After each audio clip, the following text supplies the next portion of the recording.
Are you ready for something creepy and yucky? We're gonna make skin covered in blood and guts. Let's do it. To make this skin, we'll be cutting up your skin. Just kidding. We're using egg roll wrappers. Cut those wrappers into jaggedy, skin-like pieces. You need to lather that skin in butter and sprinkle on some cinnamon sugar.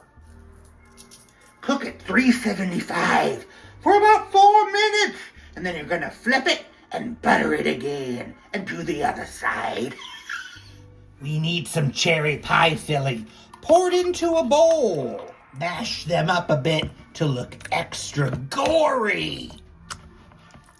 You can make it more red with a little more food coloring. Oh, wow. Look at that skin. It needs to be covered with guts. Crispy skin and guts.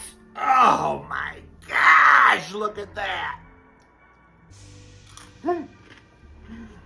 A nice crunch, just like dried skin. That's creepy. Where do jack-o'-lanterns live? In the seedy part of town.